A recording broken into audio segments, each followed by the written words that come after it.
Fala galera, vamos para mais um vídeo aqui do canal Questões Pediatria. Se você é novo por aqui, seja muito bem-vindo. Eu me chamo Pedro Vitor, sou pediatra e intensivista pediátrico e o objetivo do canal é ensinar pediatria comentando questões de provas de residência, de provas de concurso e temas relevantes, frequentes, tanto na nossa prática clínica como também nas provas, beleza?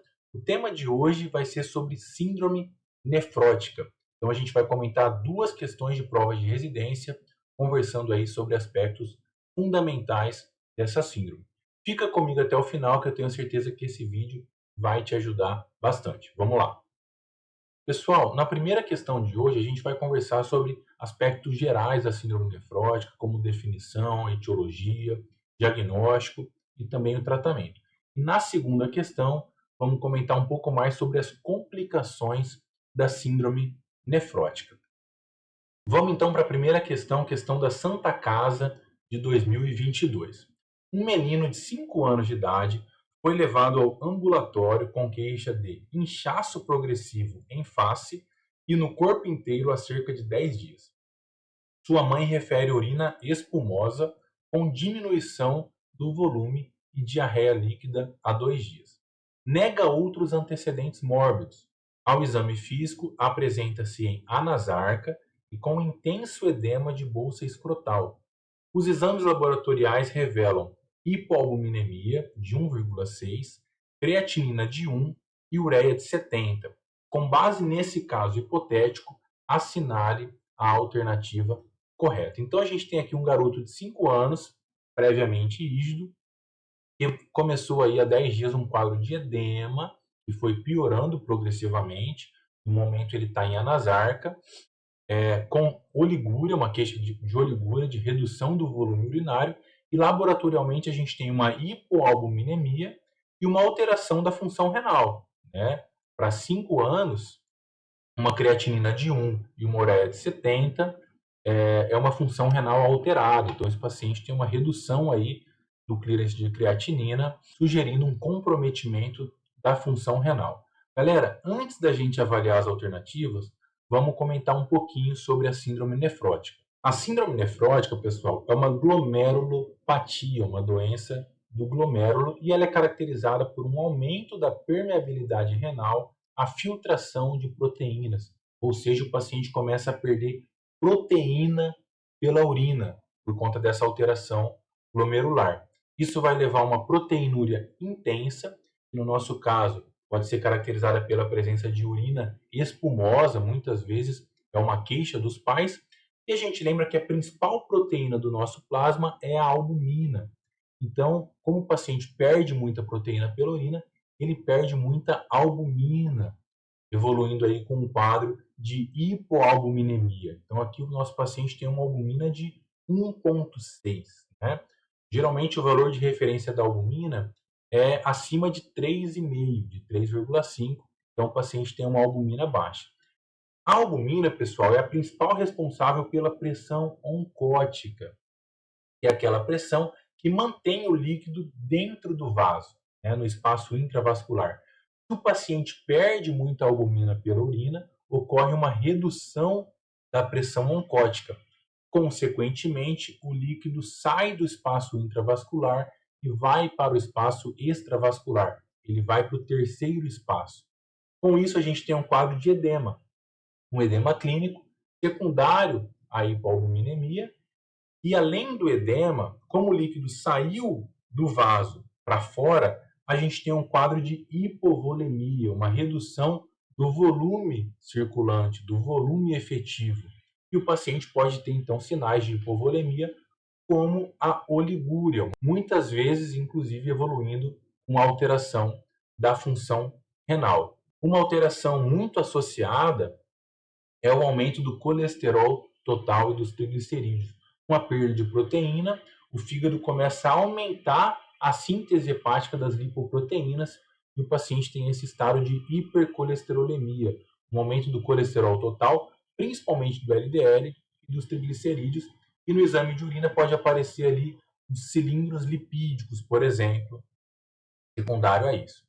Então, pessoal, a síndrome nefrótica é uma síndrome clínico laboratorial, né? De manifestações clínicas, a gente tem principalmente o edema. Geralmente começa em face e vai piorando, evolui para membros inferiores. O paciente pode evoluir com uma anasarca, inclusive com edema genital, derrames cavitários, como derrame pleural, ascite, derrame pericárdico. E laboratorialmente ela é caracterizada por proteinúria intensa, é uma proteinúria nefrótica, uma proteinúria acima de 50 miligramas quilo dia. O paciente faz uma urina de 24 horas e você evidencia esse grau de proteinúria. Uma outra medida é uma proteinúria acima de 40 miligramas por hora por metro quadrado, e hoje em dia é muito utilizado também a relação prot-CREA, proteína creatinina na urina, numa amostra de urina, uma relação prot-CREA acima de 2. É bom a gente lembrar, pessoal, que existem outras alterações, outras glomerulopatias, por exemplo, ou doenças renais, que também cursam com proteinúria, mas não nesse nível, né? É quando a gente chama de uma proteinúria subnefrótica. Então, para a síndrome nefrótica, a gente precisa caracterizar, né? A principal alteração é a proteinúria maciça em nível significativo, né? Uma proteinúria intensa. Então, laboratorialmente, a gente tem a proteinúria, que precisa ser caracterizada, e a hipoalbuminemia, tá? Uma albumina sérica geralmente abaixo de 2, abaixo de 2,5, e alteração associada do colesterol total. O paciente pode ter outras manifestações clínicas? Pode, como oligúria, eventualmente, por ativação do sistema renina-angiotensina-aldosterona, ele pode evoluir com o grau de hipertensão arterial, mas não é obrigatório, né, como no caso do edema. E laboratorialmente também pode ter alteração de função renal, como a gente já conversou, alterações de eletrólitos, entre outras alterações. Beleza? Pessoal, epidemiologia. A faixa etária mais acometida geralmente é ali entre os 2 e 7 anos de idade, com predomínio no sexo masculino, e a síndrome nefrótica ela pode ser primária ou secundária. Tá? Muita atenção aqui agora. A principal causa é a causa primária, 90% dos casos, também chamada de idiopática. Em 10% dos casos, a síndrome nefrótica é secundária. Então, ela pode ser secundária a doenças autoimunes. Então, geralmente é sempre importante excluir lúpus, por exemplo, doenças infecciosas, como infecções virais. Então, o paciente vai ser submetido a uma coleta de sorologias, doenças oncológicas, como leucemia, nefrotoxicidade. Então, tudo isso são causas secundárias que precisam ser excluídas. Mas a grande maioria é a causa idiopática. Dentre a causa idiopática, histologicamente, a causa mais comum é a lesão mínima, beleza? Aproximadamente 90% dos casos é causado por lesão mínima, tá? Que é um quadro clássico de síndrome nefrótica, geralmente com boa resposta à terapêutica e com períodos aí de atividade, remissão, por ter um componente autoimune na sua patogênese. Geralmente o paciente abre o quadro, pode acontecer dele abrir o quadro de descompensação com uma infecção associada. O paciente está com essa diarreia, às vezes na descompensação inicial, antes de exacerbar a síndrome nefrótica, o paciente apresenta um quadro infeccioso.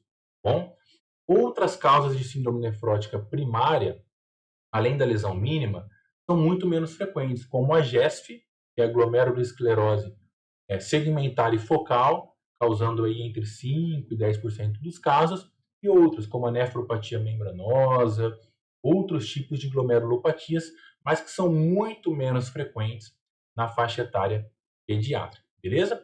Então a gente já conversou sobre epidemiologia, etiologia, as manifestações clínicas, os critérios diagnósticos e a terapêutica. Pedro, como que a gente trata esse paciente? Então esse paciente precisa ser admitido, coletado exames, né?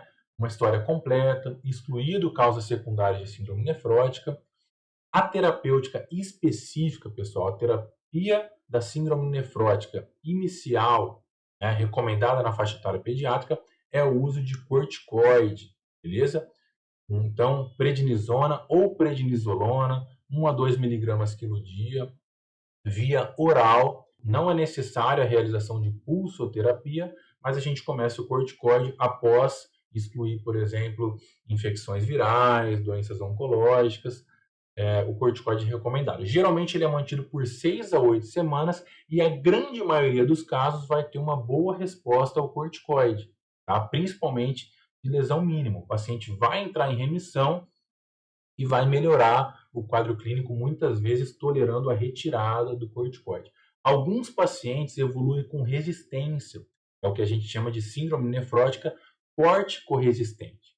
Esses casos, às vezes, a gente precisa pensar em outras causas, como GESF, precisa, às vezes, associar outras terapias imunossupressoras, e muitas vezes também é indicado a biópsia renal para uma melhor avaliação histológica desse rim, desse glomérulo, beleza? Além do corticoide, como terapias adjuvantes, a gente recomenda uma dieta hipossódica, por conta da ativação do sistema renina-angiotensina-aldosterona. A gente recomenda essa dieta com menos sódio e uma dieta também hipogordurosa, por conta do aumento do colesterol. Um ponto muito interessante, pessoal, e que exige muita atenção, é uma outra terapia adjuvante, que é a albumina, né? Então, a albumina, ela não está indicada rotineiramente em todos os casos. Ela não vai tratar a causa, da doença. Ela vai estar tratando uma consequência. Mas ela tem algumas indicações, ela precisa ser feita em alguns casos. Quais são essas indicações? Em quais pacientes a gente precisa, fazer a reposição de albumina endovenosa? Então, um paciente com edema generalizado, com anasarca, com edema escrotal, com uma ascite importante, derrame pleural, derrame pericárdico, esse paciente merece a reposição de albumina para estabilização clínica. Um paciente chocado, uma hipovolemia muito importante, Eu sei que se eu der só o volume cristalóide, soro fisiológico, esse volume não vai parar dentro do vaso e vai sair. Então, a gente também pode fazer a reposição de albumina. Um paciente muito hemoconcentrado, mostrando que realmente o intravascular está muito depletado, também pode se beneficiar do uso de albumina. Então, a albumina não está indicada em todos os casos, existem algumas indicações, tá? E geralmente por tempo limitado, até o tratamento específico vai fazendo efeito. Um outro ponto interessante, Pedro, e o diurético? O paciente está edemaciado, está em anasarca, eu posso fazer uma furosemida, por exemplo? Então, pessoal, aqui mais um ponto fundamental, presta muita atenção. A gente viu que, apesar da anasarca, o paciente está num estado de hipovolemia, por conta da redução da pressão oncótica, esse líquido está no espaço extravascular. Então, no paciente nefrótico, a gente precisa tomar muito cuidado com o uso de diurético de alta potência, um diurético de alça como a furo, tá bom? Por quê? Porque se eu der a furosemida para esse paciente, vai depletar ainda mais o intravascular, então vai piorar a hipovolemia desse doente, pode piorar a lesão renal desse paciente e pode, inclusive, aumentar o risco de trombose, que a gente vai falar na próxima questão sobre as complicações. Então, a furosemida precisa de uma indicação muito restrita e associada ao uso de albumina. Então, vocês vão ver na prática, o paciente recebeu albumina e furosemida depois. Então, quando a gente faz a albumina, a gente se pergunta, se vale a pena fazer o uso de diurético. Mas quase nunca, tá bom? O diurético sozinho por conta desses riscos. Beleza? Então, a furosemida com indicações muito restritas, muito específicas e associada com a albumina. Não fazer ela sozinha como regra geral, tá bom? Existem outras terapias adjuvantes, se o paciente tiver hipertenso, o uso de estatina dependendo do nível de colesterol, mas para a introdução, esse que a gente conversou aqui está mais do que suficiente. Então vamos para as alternativas, pessoal. Letra A. A proteinúria de 30 mg quilo dia confirmaria o diagnóstico de síndrome nefrótica. Resposta falsa. A proteinúria de 30 mg quilo dia, numa urina de 24 horas, é uma proteinúria subnefrótica. Não confirma o diagnóstico de síndrome nefrótica, que é a nossa principal hipótese diagnóstica frente a este caso, Então, seria de no mínimo 50 mg quilo dia. A hipercolesterolemia é um achado comum, verdade. A gente já viu por quê, aumento da síntese hepática de lipoproteínas, uma alteração muito frequente, inclusive que ajuda a confirmar o diagnóstico. Letra C. Há indicação de diuréticos de alta potência para o controle do edema. Resposta falsa, tá, pessoal? Não há essa indicação rotineiramente, é um uso muito restrito e, como regra geral, sempre associada com o uso de albumina, porque o diurético de alta potência, como a furosemida, pode piorar a hipovolemia e aumentar o risco de trombose. Lembrem-se disso. Letra D. A etiologia mais provável é a segmentar e focal, GESP, errado. É a lesão mínima, tá bom? Lesão mínima, etiologia mais comum da síndrome nefrótica em pediatria. Letra E, não há evidências claras de benefício no uso de corticosteroide. Resposta falsa também. O corticoide é a terapêutica inicial recomendada para síndrome nefrótica. Então, resposta correta, letra B de bola. Vamos para a próxima questão, conversar um pouquinho sobre as complicações potenciais da síndrome nefrótica. Questão da Unicamp de 2017. Paciente de 4 anos de idade, com albumina menor que 2,5 gramas por decilitro, hiperlipidemia e proteinúria acentuada. Então, ele descreveu laboratorialmente um paciente com síndrome nefrótica. Proteinúria maciça, aumento dos lipídios e uma hipoalbuminemia. Evolui com piora súbita, com quadro de insuficiência respiratória aguda. A alternativa correta para o primeiro diagnóstico a se considerar é: então, um paciente com síndrome nefrótica evolui subitamente com insuficiência respiratória aguda. Letra A, pneumotórax espontâneo.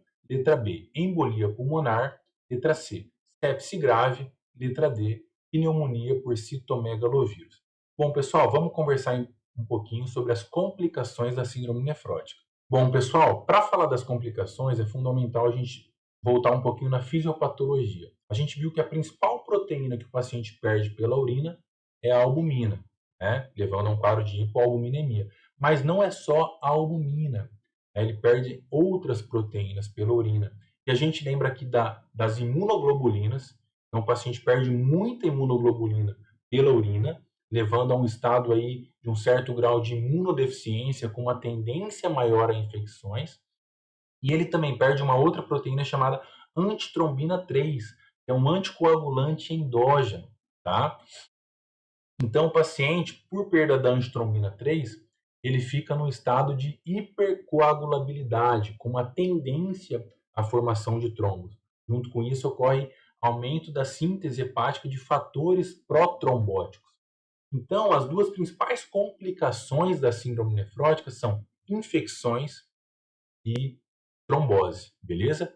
Infecções, tá? Principal causa de óbito na síndrome nefrótica por conta dessa perda de imunoglobulina. Então, muitas vezes o paciente nefrótico evolui com peritonite bacteriana espontânea, ele pode evoluir com pneumonia, com infecção do trato urinário, geralmente causada por bactérias encapsuladas, podendo evoluir aí para choque séptico e até para um quadro de óbito. E, além das infecções, eventos tromboembólicos por conta desse estado de hipercoagulabilidade. Então, o paciente pode evoluir com trombose de veia renal, com trombose venosa profunda, com embolia pulmonar, com tromboembolismo pulmonar, tá? Então, essas são as duas complicações principais: infecções e eventos tromboembólicos. Por conta da hiperlipidemia, o paciente pode evoluir com uma aterogênese, né? Formação de placas ateroscleróticas mais avançadas e doenças cardiovasculares, deficiência de vitamina D também por conta de perdas proteicas, de balanço negativo de cálcio. Então, voltando para o nosso caso, pessoal, a gente tem um paciente de 4 anos que evolui subitamente com quadro de insuficiência respiratória aguda, um paciente nefrótico. Pneumotórax espontâneo? Não. Né? É uma causa de insuficiência respiratória aguda? Sim, mas a questão não quer que você pense nisso. Né? A questão está falando de um paciente com síndrome nefrótica. Pneumonia por citomegalovírus, sepse grave, né? Então problemas aqui infecciosos, não é uma evolução tão súbita. Né? Então, um quadro de sepse, o paciente começa com um quadro de febre, uma piora gradual do estado geral, com taquicardia, com taquipneia, né, até que ele evolui com uma sepse, com um choque séptico. Aqui mostra um paciente que estava bem e de repente evoluiu com essa piora. Então é fundamental, considerando o quadro de síndrome nefrótica, é imprescindível a gente pensar em embolia pulmonar, tromboembolismo pulmonar. Beleza? Então, galera, esse era o recado de hoje. Eu espero que tenha feito sentido para você. Se você gostou do vídeo, não deixe de curtir, compartilhar esse conteúdo para mais pessoas. E se você ficou com alguma dúvida, quiser fazer alguma sugestão, quiser sugerir algum tema, por favor, deixa aqui nos comentários. Pessoal, é isso. Um abração e até a próxima. Valeu!